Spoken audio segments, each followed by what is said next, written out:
Football 101 with Coach Bret Bielema. Brought to you by Carl, the official health provider of Fighting Illini Athletics.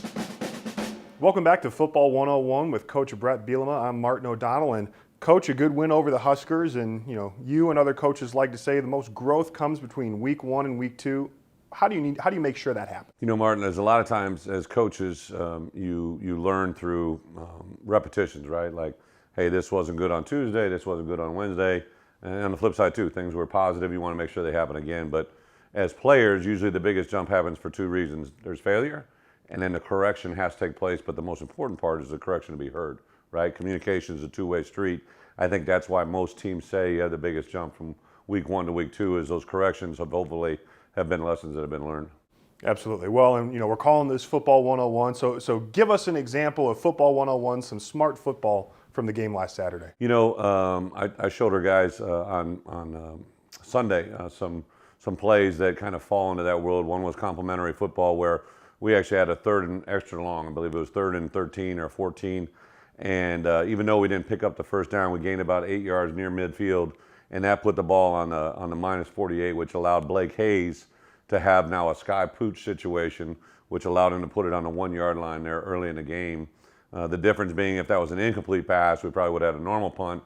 Now you may have put the ball in the end zone, or the ball could have been out near the 20. But to have the ball start on the 1 yard line, I think our defense then, an offensive goal is always to try to get 2 first downs. We only allowed 1, and then we took over the ball near midfield. Oh, good deal. I like that. Yeah. Complementary football. Complementary football. It's a big deal. Looking at UTSA this week, again, a lot of guys coming back. Looks kind of familiar. A lot of guys on offense, a lot of guys on defense, but certainly, the running back, Sincere McCormick, returning Offensive Player of the Year in Conference USA. As a coach, when you're scheming for a running back that is that talented, what are the points of emphasis for the defensive unit leading up to it? Well, twofold. First, he's a very gifted player, very talented. And it's not just him at the running back position. He's got a good group of offensive linemen, has tight ends that appreciate the run game as much as the throw game, wide receivers that block for him downfield. He's got a quarterback that kind of builds off of that look, so you have to defend multiple looks besides the run game. And then just strictly, he breaks tackles, both physically by running through tackles, arm tackles, but he also can make some people miss. So a very dynamic, very engaging player. Very glad that we're actually playing in week 2, just so that we know we've already been able to go out and tackle and do some things, but he's a very talented running back. That'll be a tall task on Saturday. Well, and another home game, a night game, so should be a good crowd. The student section, really good showing last week. What's the kind of night before routine look like for the football team? Again, we'll be a little bit better at this, right? Last week we had our first trial run. We had done it once prior to that. We did it the Thursday before, so the kids kind of knew how it laid out. But now they know. What they want to have at dinner Friday night. They know the routine when we get to the hotel. They'll get a couple of minutes to go get to their room, put their bags away, come back down, have an offensive and defensive meeting with Coach Peterson, Coach Walters, some individual meetings. I'll have a team meeting on Friday night that'll kind of lay out the way we want to play the game the next day.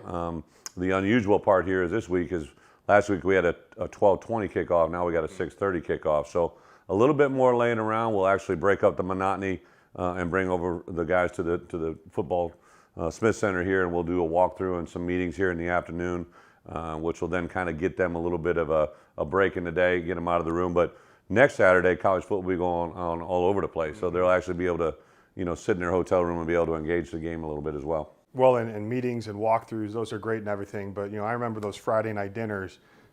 My main question for you is: there still an ice cream sundae bar? There is a limited dessert menu, but we've tried to engage our players even a little bit more, I would say in the last 4 to 5 years, on the nutritional side of what you put on Friday night and how you play on Saturday. We go to Champagne Country Club, which is a standing tradition, but I'm not going to lie, there's a couple dessert options. It doesn't necessarily have to be ice cream, but there are some options. Okay.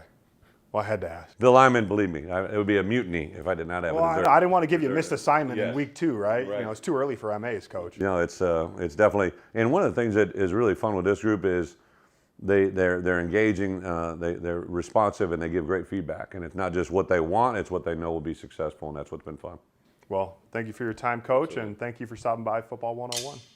Football 101 with Coach Bret Bielema. Brought to you by Carl, the official health provider of Fighting Illini Athletics.